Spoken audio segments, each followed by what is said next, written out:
All right, welcome to Chapter 8 now of An American Sickness by Elizabeth Rosenthal. This is part of that Luigi's bookshelf series. Every time I think about hanging up the gloves on this one, I get reminded that some of you are finding it very worthwhile and entertaining to listen to and educate yourself. But I want to say a personal rant at the beginning of this one. This is going to be probably one of the most dangerous conversations I'm going to have in this series here on Chapter 8. And I'll tell you the reason why. One, an individual has told me that he has finished this book. So I don't know if he started reading it when I started reading it, but they plowed ahead because we're going at a slow pace. And they finished the book. And the one thing I asked them was, hey, look, this is a super depressing book. Does it actually get better at the end? When, are we going to get real practical advice on how to fix this problem? And the answer was no. No, it doesn't get any better, and there's not any real practical advice to fix things. Now, granted, everybody has a different opinion, and maybe we'll come to a different conclusion. But as I continue to read this book, it's more and more depressing for many, many reasons. And this is where I'm going to go on that personal rant before I get started, and then we'll dive into Chapter 8. Americans, in particular, are lazy. I'll just say it. We're lazy. And they don't want to think too hard, and they don't want to think too deeply. I can't tell you the number of times I've been told by people, I just don't want to think that deeply about things. When I come home from a day of work, I'm exhausted. I want to watch candy on TV that I don't have to think about, and I don't want to have a deep conversation. And Americans are like that as a whole. I don't know if this is a worldwide thing, but it's certainly an American perspective. We're just flat out not wanting to have real deep conversations. And so what troubles me on an enormous thing is I can already tell you every single chapter of this book makes me more and more nauseous. I have a sickness inside me that I don't understand. Like, you don't have to tell me. We're not even, I think, a third of the way through this book. And yet you don't have to tell me how bad the healthcare system is. I can already tell you it's the most disgusting thing. On a personal rant, and I have to be careful how I say that, this industry is not human. It's a monster. People who are profiting on this, you could argue, are not even human. Human beings shouldn't do this to each other. That's a personal rant. Human beings should not do these things to one another. Monsters do things like this to people. And so I know that's super difficult and it's super controversial. But as I listen to this is what bothers my emotional soul, if you will, is that people will blame Luigi Mangione, for example, if he did what they're saying he did, because maybe he educated himself like this, like most Americans won't, and became so sickened that he could view, or whoever the shooter was. Keep in mind, Luigi Mangione is innocent until proven guilty. But whoever the shooter was, it is clear that he wanted to target the healthcare CEO of United Healthcare because it was a statement, and the deny, defend, depose on the bullet casings were meant to highlight the problems with the healthcare system. If you read this book, like I have been reading this book, most people, I think, who can stomach it will get to the point where you're so nauseous, you see these people as monsters. And while I'm not condoning violence, I need to make sure that's absolutely clear. While I'm not condoning violence, if you understand how brutally sick the healthcare system is, one can understand why someone might think these people are monsters. And again, this is not advocating for violence, and I'm not advocating for any of that. I'm not asking anybody to do anything. I'm not even excusing whoever shot Brian Thompson. But what I'm saying is, I can see how somebody could view these people as inhuman, because human beings should not do this to one another. And the more I read it, the more difficult it is, and the more sorrow it brings to me. The reason it brings me sorrow on a personal basis is that most of you, not necessarily you watching this video series because you are educating yourself on the system, but most of Americans won't spend the time. This series is not popular for a reason. It's too much to think about. It's too difficult. It's too challenging, and it's just not something people want to think about. It's depressing. And because Americans are lazy, they'll just take this easy answer. A guy murdered an innocent person and father of 2 children, and that's disgusting. We can't tolerate that because he's innocent and a father of children. And it makes me sick because Americans won't spend the time to educate themselves on the monstrous and predatory healthcare system in America. So with that personal rant, we'll get into chapter 8, which makes me nauseous beyond compare. And there's so many more chapters to come. It is taking an emotional toll, I will tell you. It takes an emotional toll for me to get through this book because I'm an empathetic person who cares about human beings. And it's sickening me to watch this industry destroy lives, destroy families, and then get away with acting like they're the innocent ones when thousands, if not millions of lives are being lost because of profits. And again, this is not a call to action, and this is not condoning violence. But on a personal level, I wish Americans weren't so effing lazy that they keep not wanting to educate themselves on just how brutally horrendous this system is and understand why somebody, whoever it was, may have thought that this industry had this coming. And again, not condoning violence. So let's make that clear. But one can get understanding if you weren't so effing lazy. And again, you're not lazy. You're watching this video series. But again, it's not a popular series. All right, let's get into chapter 8. I've done that too much. I'm beating a dead horse, but it's super depressing. We're on chapter 8 now, and I'm trying to select what to share with you because again, so much of these chapters are just read the whole chapter. The whole chapter is sick. And when I choose not to cover a certain part of it, it may make you think I'm biased. For example, if I talk about men and testosterone levels, but I don't talk about women and their mammograms, which I will talk about both, you might think that I'm being biased, that you're only picking what's important to men and not to women. But in order to tell you everything that gets every walk of life, you need to read the whole chapter. Anything I leave out, someone's going to say, oh, so you don't care about these people? But no, I just can't. I can't cover every sickness in this healthcare system because that's what the whole book is about. And I can't read you the whole book. As you can see, I've got an emotional quandary going on. This is The Age of Research, Chapter 8, and Good Works for Profit, the perversion of a noble enterprise. The website called on supporters to help raise $25.2 million through donations and fundraisers to underwrite a clinical trial being run by a research group. This whole story is about how it's the sickest shit. This whole story is basically highlighting how essentially there is a cure, or at least a very, very effective treatment to type 1 diabetes. But the medical industry can't make money on it, and in fact will lose massive amounts of money because of the devices that have been created. Insulin pumps, insulin meters, fancy gadgets, all kinds of ways to take insulin with smaller needles. The industry has built in a massive amount of profit-making equipment and tools that they charge you a butt ton for, but costs very little to make.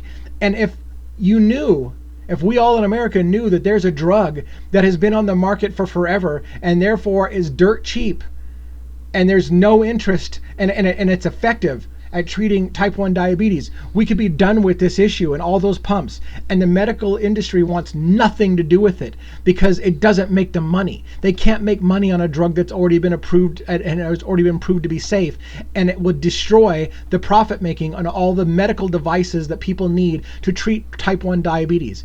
What kind of monsters allow people to suffer and die from diabetes and type 1 diabetes and all the tools and devices that you have to do that you go broke for if your insurance doesn't cover it, when they know that there's a dirt cheap treatment that is more effective, but they don't want you to know about it, and they won't fund the research needed, because there really shouldn't be any research needed. It's already been approved and on the market for forever, but they don't want to do the extra research to prove that it's effective at treating type 1 diabetes because there's no profit in it.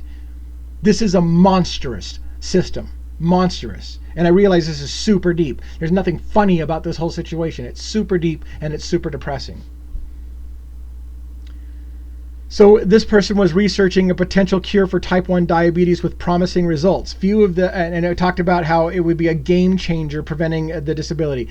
Few of the usual funders of medical research, however, wanted to pay for her work. Not even some of the major foundations dedicated to diabetes research. In other words, there are industries that are devoted to curing and solving diabetes, and they have no interest in the research that shows that a drug that's on the market for dirt cheap can be effective. There's no interest because there's no money in it, even while they tell you we're all about treating diabetes with expensive gadgets.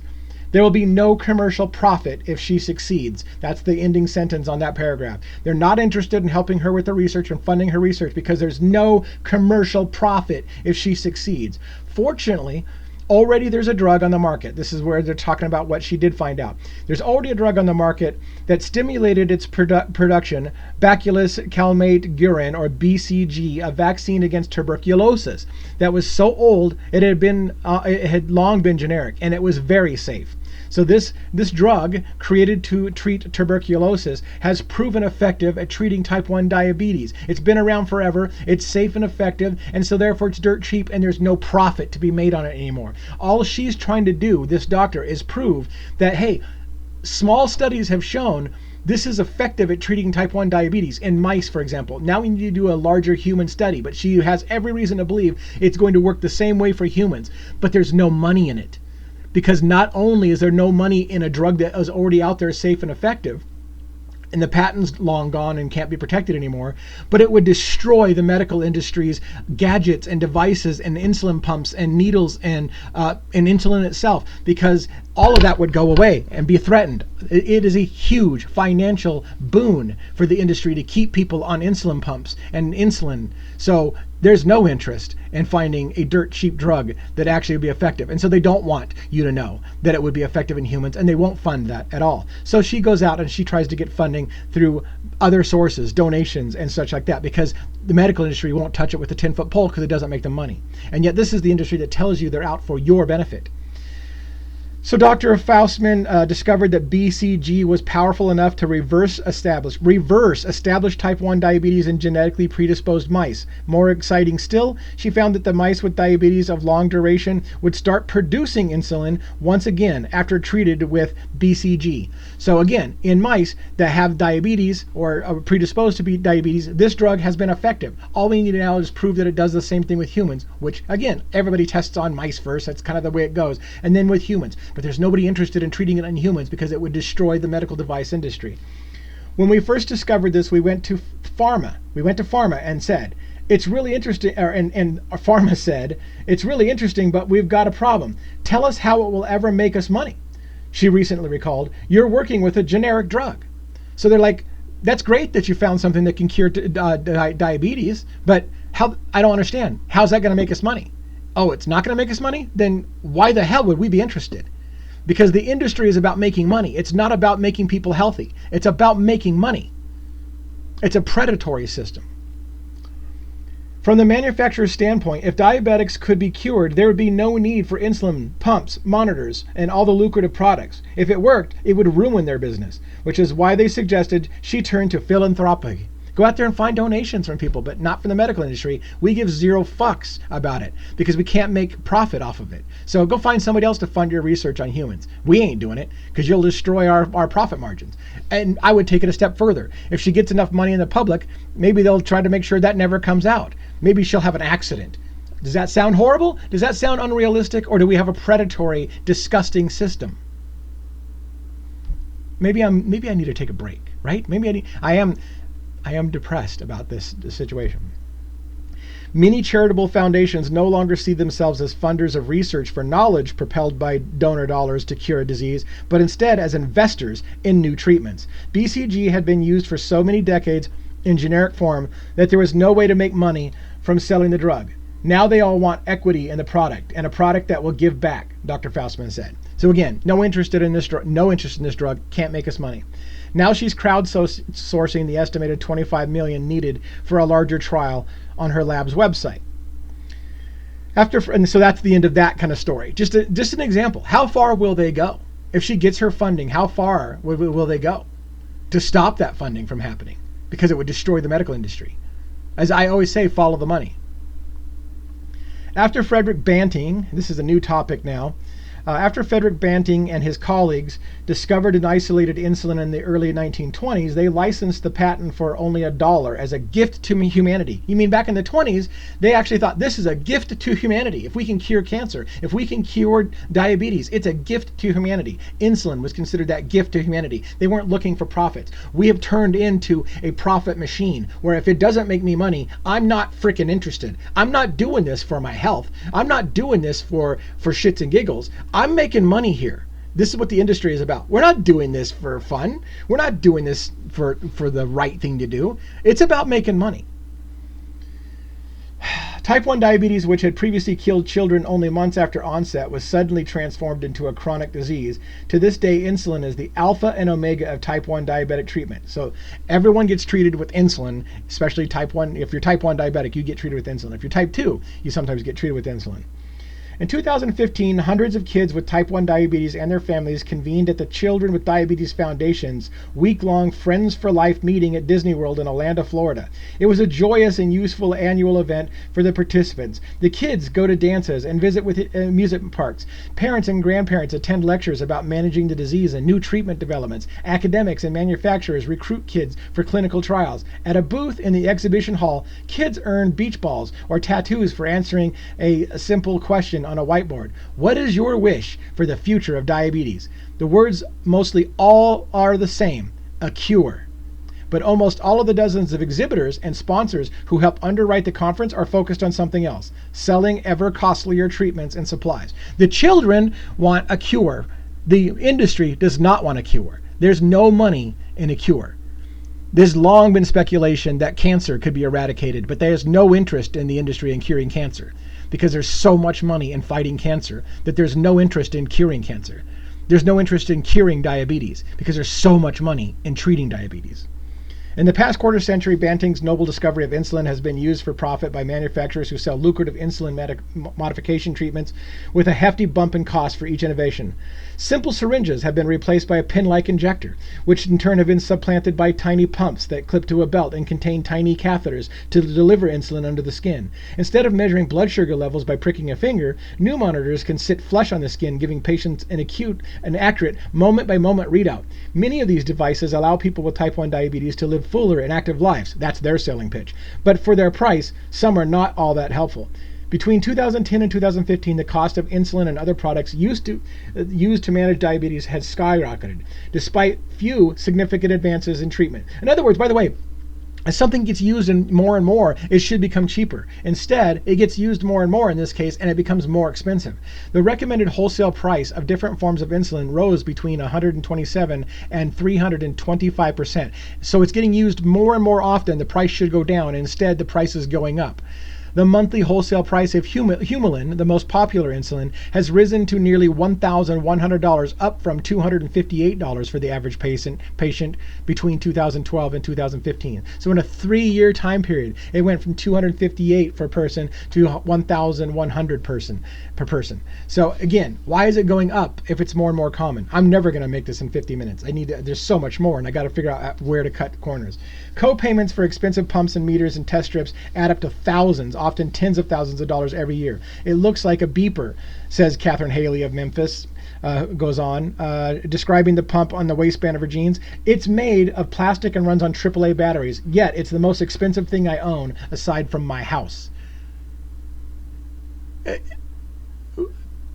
don't know what to tell you. If this doesn't disgust everyone, it should disgust everyone. The mindset and mission of many disease foundations underwent a sea change in 2014 when the Cystic Fibrosis Foundation, so this is a different disease and I didn't spend a whole lot of time on this, received $3.3 billion windfall as a result of a decision to invest over the years in a small Massachusetts biotech firm. A total of $150 million invested in Vertex Pharmaceuticals ultimately helped produce Kalydeco. I'm not probably pronouncing it. Kalydeco. the first blockbuster drug against cystic fibrosis, which was approved by the FDA in 2012. 2 years later, the foundation sold its rights to the drug royalties to a venture capital firm and received $3 billion in an instant, about 30 times the amount the foundation had typically raised in a year. It became big business to sell these things off. Suddenly, foundations had a new exciting business model, venture philanthropy. That is, investing money in a drug, a device, and a biotech company with the expectation of a financial return. By 2015, JDRF had 28 industry partners listed on its website. It had given Medtronic $17 million to develop a glucose sensor, partnered with Tandem Diabetes Care to make a new dual chamber pump, and invested $4.3 million in BD, a New Jersey-based medical device manufacturer, to fund projects like creating smaller needles that reduced pain. In late 2013, JDRF announced that it was going the equity route. We're going to make money, joining with Pure Tech Ventures, a for-profit venture capital firm, to create and fund and fuel new diabetes startups. This is why the diabetes industry has no interest in funding or finding a generic drug that can help with insulin and help you reproduce insulin and cure diabetes, because there's no money in it, and furthermore, it destroys their big, huge cash wagon. If the March of Dimes was operated according to today's foundational models, we would have iron lungs in 5 different colors, controlled by an iPhone app that we wouldn't have, and we wouldn't have a cheap polio vaccine. That's a great statement. If the March of Dimes was operating according to today's principles, we'd have iron lungs in 5 different colors, controlled by your iPhone, but we wouldn't have a polio vaccine. We do have a polio vaccine because apparently it's not funded by today's monsters. Today, every piece of good work in medicine, it seems, needs a promising business model. Where am I at? We're at 30 minutes to go. It's great. Sophisticated new business ventures offered pharmaceutical manufacturers new opportunities to influence doctors. On some popular electronic medical office software, physicians were peppered with drug company advertisements and promotion as they prepared to write prescriptions. So they were talking about how the hospitals are provided these software programs to help them with writing notes and making billing, but to do so, it comes with advertisements. Hey, buy our new drug, get involved with our new biotech product, do this, invest. There's big money and big profits to be made in this. So they get served up ads to use the software. So in other words, it'll be given to them at a cheap rate to get ads put in front of their face all day long about new ways they can make money. Physicians tolerated the electronic incursion of marketing and drug coupons into their office software because it subsidized their government-mandated conversion to electronic records. So the government comes along and says, you must convert now to electronic records. They are now forced to buy electronic products, and the industry just use the electronic products to put ads for new drugs, new tools, new things you can make money on. And it just became a way, again, every single time the government does something to try to fix anything in the industry just becomes more predatory and learns how to make more money out of it. Look at that. I skipped through some pages. We're still in for a bunch. So look at how much I skipped. I skipped probably a good 6-7 tabs there, and yet we're still going to be pressed to get through because there's just so much. The AMA Foundation, the American Medical Association Foundation, is today supported by a corporate roundtable, a group of key stakeholders. This is people who make money, who meet with the AMA to discuss their shared commitment to public health in America. But its platinum, gold, and silver members are all from pharmaceutical and healthcare industry. So again, they say they're about your public health, but these are financial people, stakeholders getting together to talk about the American Medical Association and how can we make money this year? How can we make more money than we made last year? These are not people getting together to say, how can we make health better in America? It's how can we make our stakeholders more money? The AMA spends over $20 million on lobbying each year. In the first 3 months of 2015, it ranked 3rd in spending on lobbying in the United States after the Chamber of Commerce and the National Association for Realtors. There you go. 20 million, that's 2015. These numbers are probably much bigger now. The AMA's primary focus in the past 10 to 15 years has been medical finance, filing lawsuits against insurers over how to calculate usual, customary, and reasonable, and opposing Medicare's public release of payments to physicians, for example. So AMA is still, it's stakeholders. They're concerned about making money. Their fight over insurance companies and calculating usual and customary and reasonable is not on the behalf of customers. It's about how do we make more money in this system. Collectively, the medical industry has become the country's biggest lobbying force, spending nearly $500 million each year. In 2015, the oil and gas industry spent $130 million. Let me go back and make sure you understand these numbers. 500 million, that's $500 million. $500 million is spent by the medical industry. Only 130 million is spent by oil and gas. Securities and investment firms spend 100 million, and defense and aerospace industry spends 75 million. Defense and aerospace of the country spends 75 million on lobbying, and the insurance companies spend 500 million or $500 million in 2015 in lobbying. Specialty medical societies are rich. Though many are less than 15 years old, some of the specialty PACs, political action committees, these are, and again, if you're not in American politics, you don't realize how sick and disgusting American politics are. These political action committees are lobbyists that get into the ears and the back pockets of congressmen to encourage them to pass laws that benefit their industry. That's what these political action committees are for. It's what lobbyists do. So let's talk about some of the political action, just some of the political action committees. There is the AMPAC. There is the RAD-PAC for radiologists, the Brain PAC or PAC for neurologists, the Orthopedic PAC, the ACC-PAC for cardiologists, the FAM-Med-PAC, Family Medicine PAC, Political Action Committee, Skin PAC, Dermatology, NEM-PAC, Emergency Medical Services, and more. The Orthopedic PAC raised more than $3 million in 2009-2010 election cycle for more than 4,500 contributors. So they are all over buying congressmen, paying congressmen, making deals with congressmen. I'm going to scratch your back, you scratch mine, pass laws that make Americans have to buy insurance, have to buy bloated things, write laws that force Americans into things that make them go bankrupt to cover their care. You do that and we'll give you millions, $500 million. We'll pay because we're making, like United Healthcare, made $7.9 billion in profit in one quarter. The American College of Radiology changed its tax status from a 501c3, which is a charity, to a 506c6, a nonprofit business, in 2002. So it and its members could more directly make political contributions. So in other words, a 501c3 apparently can't make donations to congressmen to buy off and have laws written on their behalf, but a 501c6, which is a nonprofit business, can. So that's why they changed it, so they could put money in the pocket of congressmen and get laws favorable to their industry to make them money. The goal of such groups is towards the betterment of business conditions for a particular trade or community. Contributions to 501c6s are not deductible as charitable contributions, but they may be deducted as a trade or business expense. So they still get a tax benefit. They just now are able to buy off senators. But the efforts were not always noble. This is a different topic. It's kind of out of context, so I didn't read the paragraph before. Anesthesiologists have fought successfully to have the label for the sedating drug propofol state that it must be administered by persons trained in the administration of general anesthesia.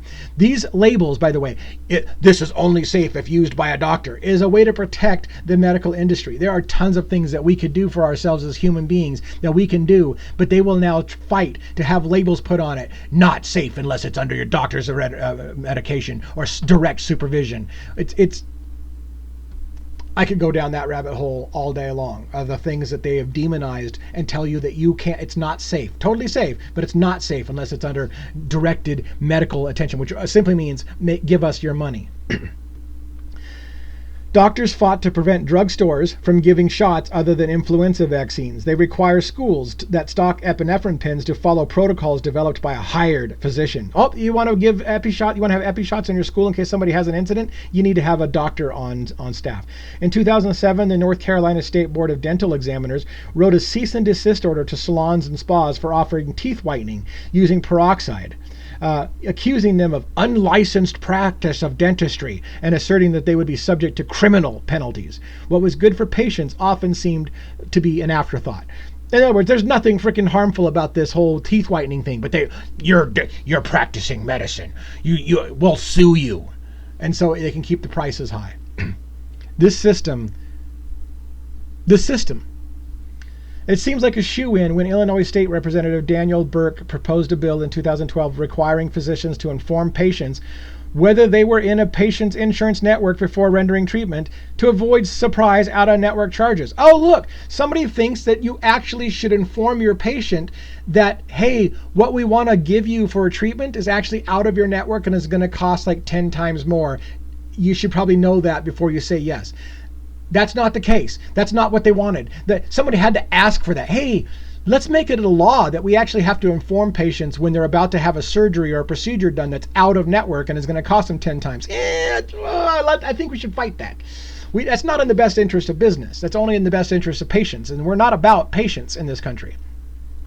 A parade of doctors called into action by the Illinois State Medical Society blocked the legislation, testifying that it would burden office staff and could harm patients, as care would oftentimes have to be delayed. So doctors literally lined up and said, no, it is not a good idea to inform patients when they're about to go out of network and it's going to cost them 10 times as much, because that process of having to explain it to them and whatever, that's going to delay treatment. It's not good for the patient. It's better for the patient that we charge them 10 times more when they accidentally go out of network. That's in the best interest of the patient, really, because they're getting treated quickly and effectively. So let's just not have a law that says we have to inform them of something that would save them tons of money. Let's not do that. The society successfully championed legislation allowing doctors to supervise up to, this is another topic. So these medical societies have successfully championed legislation allowing doctors to supervise up to 5 full-time physician assistants and bill as if they delivered the care themselves. A doctor in Illinois now can be in 6 places at once, because one doctor can have 5 other physician assistants all bill as if they are the doctor himself, and he gets to bill in 5 different places at one time. Medicare considers it, by the way, a red flag if the use of a procedure increases dramatically, an indication that the reimbursement is at is too high of a rate. So at least, thank God, there's some kind of trigger that says, why is everybody billing to this? It must be because they're getting paid too well for it. How sick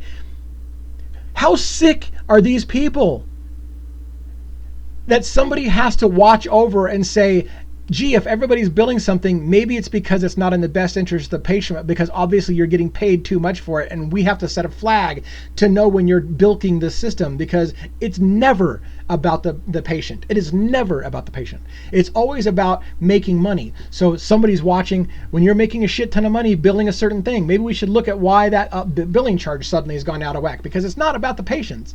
It's about you found a new loophole on how to make money. I don't think I'm going to be able to get through this. I got 18 minutes. Now we're going to talk about Mohs surgery, which is basically for removing pieces of cancerous skin on the skin, on the surface of the skin, cancerous tissue on the skin, removing it. There's something called Mohs surgery. The rate of use of Mohs surgery among Medicare beneficiaries in the United States grew 700% between 1992 and 2009, though there was little evidence to suggest in many cases that Mohs was superior to the cheaper treatment options, which included scraping, snipping, or even applications of cream to create a chemical burn. So basically, the Mohs procedure was taking little slices at a time off of a cancerous tissue and getting rid of it, and it was really, really expensive. And other things were as effective or better that were cheaper. But Mohs surgery was making them a F-ton of money. And so the rate of Mohs surgeries being prescribed as the way to go increased 700% for a period of time. Somebody did a red flag. Why is everybody building Mohs surgery? There's supposed to be cheaper ways to do this. So they start looking into it. The big difference between these more pedestrian treatments and Mohs is the price tag. Hundreds of dollars for regular treatments versus more than $10,000 or even $20,000 for Mohs. Mohs surgery is often followed by plastic surgery to correct the skin defect. So there you go. There's a rule that she has highlighted. I didn't highlight. Rule: more treatment is always better. Default to the most expensive option.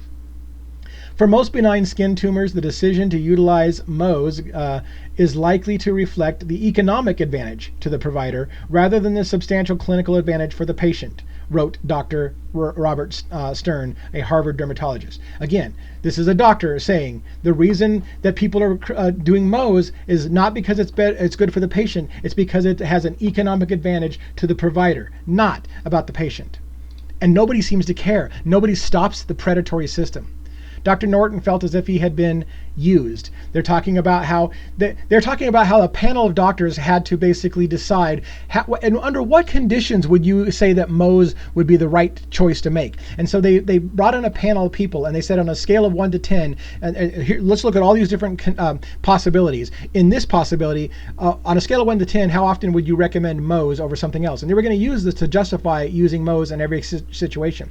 To summarize what happened was the panel of doctors a lot of them ended up saying that it was only like a 5 or a 6 on some cases. And so the panel came back and said, not acceptable. You need to kind of go on either end. Either say it wasn't necessary or it was necessary. So move it from the middle at a 5 or a 6 and put it up at a 9 or 10 or a 1 or 2. And all of a sudden, most of them opted for the 9 or 10 range. And then they said, look, most doctors say that this surgery is beneficial to all areas, because they forced them out of the middle and said, you need to pick an end of the extremes. So if you're going to go somewhere, where would you go? Oh, the high end? Okay, then most doctors agree the high end, this should be used in all cases. So a doctor that was part of that procedure, that whole process, Dr. Norton felt as if he'd been used. They say, we fight to protect patients, but what they really mean is we fight to get exorbitant fees for unneeded procedures. This was not a medical issue, it was a trade issue.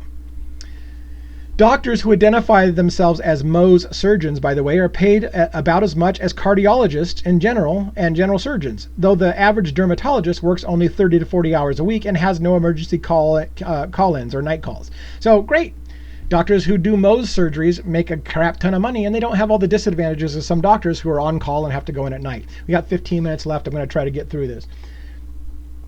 Dr. Norton's experience highlights a flaw in how we pursue evidence-based medicine. The specialists who make money from procedures create the guidelines. So the logic was on this whole voting thing to see when it was necessary to use Mohs. Their logic was, well, let's have the doctors who actually know more about this than anybody else be the one who make the decisions. At heart, that sounds logical. Well, why wouldn't doctors be the one who did it? But what they failed to pay attention to is there's a conflict of interest when the doctors make money off of the really expensive procedure that goes in their favor. So asking a doctor, hey, you're the best one to get the recommendation. What should we use? And the doctor's like, let's see. I make the most money off of Mohs surgeries. I'm thinking Mohs surgeries are probably needed in most cases. Sounds good. Let's ignore that there might be a conflict of interest, that you're literally choosing to pick the things that make you the most money. I hope you followed that logic. There you go. I summarized that.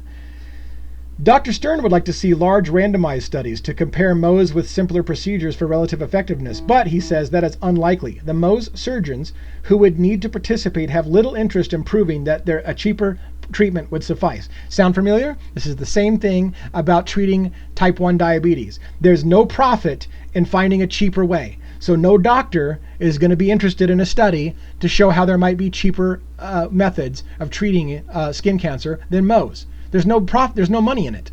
So they're not interested.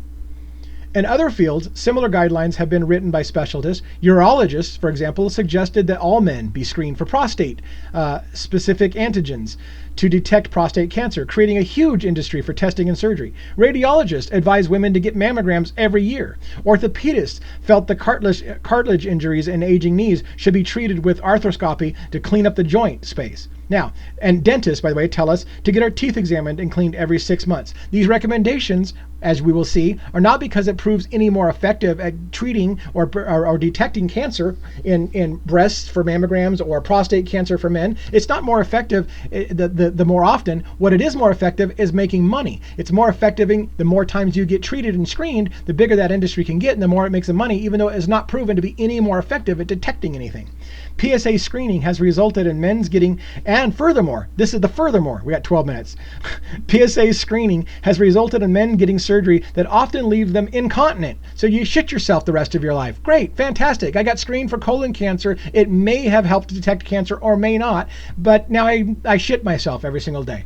Or you get sexual dysfunction. So now you've lost a major part of your life just to remove a slow-growing prostate tumor that would have never led to problems. So let's go ahead and force people to go through these procedures that actually will harm them, cause incontinence and sexual dysfunction on things that often wouldn't have ever developed into cancer in the first place. But tell them that, hey, we're keeping you safe. You're not going to get cancer.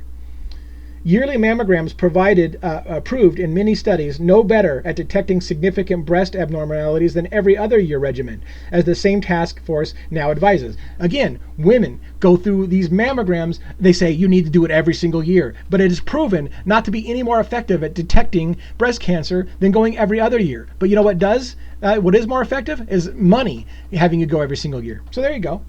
I want to be fair to the women. It's not just men and prostate cancer, it's your mammograms as well. Hey, you got to go every year, even though it doesn't have any more effective at detecting it.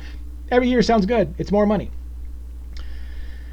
And also they point out studies have shown that arthroscopy to shave cartilage out of the knees really doesn't help pain. There you go. Dr. David Samadi kicked off what he called the Samadi Challenge. This was also kind of disgusting, the Samadi Challenge. So a doctor came up with this great idea. I'm going to have something called the Samadi Challenge, patterned after the viral ice bucket challenge. Remember when people would dump ice on top of themselves and they would videotape their reactions? They would do the ice bucket challenge. Well, Samadi came up with the Samadi Challenge, and he asked women to record a video message telling the man in their life to go get that PSA and testosterone level checked, and then post a video of their caring message on the internet. And this created a viral sensation. Women begging their husbands, you got to go out there and get that colon screening, and you got to get your testosterone levels checked. And this doctor promoted that. But he makes like $3 million a year. Great viral stuff for him. Fantastic for him. The Samadi Challenge is at odds, however, with even current recommendations from the American Urology Association, which advises that men should be told of the risks and benefits of a PSA test and then decide about whether to be tested. In other words, there's risks to the PSA test. It can leave you incontinent and with sexual dysfunction. It is dangerous to do so. But instead, Samadi says, hey, women, go out there and urge your husband to get that test done. Do it for your wife. Your wife wants you to have it.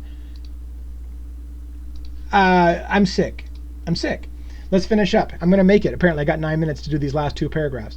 The idea that there is a normal or abnormal level of testosterone for older men is controversial, experts say, because levels decline with age. So it's common nowadays for men to, check your testosterone levels. You don't feel like you have that vigor that you used to have. Let's not fucking mention that that's part of life, that as you age, your sexual drive is going to go down. That's not, no. That's a problem. You need to get a pill. We need to give you testosterone supplements. And some studies have shown in the last few years that testosterone supplements increase the likelihood of heart disease, prompting a new FDA review of the risk. So, hey, great. It's a natural thing. Human beings naturally will lose some sexual desire and drive over years as they get old, and the need to procreate goes away. But let's not call that normal. Let's say you need a testosterone booster to feel like that old young man that you used to be. And hey, let's not pay attention to the fact that you actually might cause a heart attack or increase your chances of dying from a heart attack. You do want to have a stiff boner, right? Sorry to be blunt. That's what's more important. Your ticker, you know what? What better way to go than in bed, fully erect? So, you know what? Get some testosterone pills. If it kills you, at least you went out good, right? Sorry, ladies, I'm sorry. Sorry. Anyways. When Dr. Norton's own father was dying of liver cancer several years ago, the dermatologist performed 3 Mohs surgeries, and this doctor tells his father, don't do it, Dr. Norton recalled with a sigh. But his father says, I'm getting these calls from my doctor saying I need it, and I've been with him for 20 years. He trusts his doctor. His doctor is saying, you need to get these Mohs surgeries done. It's really important. And this old guy who had, back in the day when we used to have relationships with our doctors and we trusted our doctors and we have a partnership, he cares about me as a human being. And he's like, hey, my doctor says I need it. And this new doctor is like, dude, this is about money. He doesn't give a F about you. You think it's a relationship. It's a financial relationship, not a health relationship. All right, ladies and gentlemen, I've gotten through another chapter. It is brutal. It is taking a toll. I got to be honest with you. It's taking a toll on my emotional psyche to see how horrible the system. I knew going in this system was bad. I knew going in this. That's why I was telling people I can understand with people who sympathize with the idea that whoever shot Brian Thompson, maybe Brian Thompson had it coming. I can understand that. Again, I'm not promoting violence. For God's sake, stop trying to suppress my channel because you think I'm promoting violence. What I'm saying is, as a human being, I can understand what a monster looks like. As a human being, I can understand why somebody would respond in that way. Whether or not it's right or not, I can understand why somebody did it. I can understand, for example, when a man is beating his wife, and I don't want this to be sexist, but I understand if a man is beating his wife every single day and abusing her, and she feels trapped and can't get away, and someday she has enough and she picks up a gun and she blows her husband away, and the law says that woman committed murder, she killed that man, yes or no? Did she pull the trigger? Yes or no? Did he die from a bullet fired out of the gun that she was holding? Yes or no? Then there's an end of story. And most of us will say, I understand why she did it. So yes, I understand why she did it. Is it right that she killed her husband? Do I think that she may have had other options that maybe she didn't explore? Sure, maybe. But you know, at the end of the day, most of us, if we know she was getting her ass kicked every single day, understands why she pulled the trigger. Sorry. I'm trying to watch my language a little bit, not a lot, because it's me, but these things make me angry. I hope you feel the passion that I have for this subject. This subject is deeply troubling to me. I hope it's deeply troubling to you. America, let's clean our shit up. The rest of the world, please help us if you have a way to do it. We're in deep shit here. This country is a mess. This place is a fucking mess. Good night.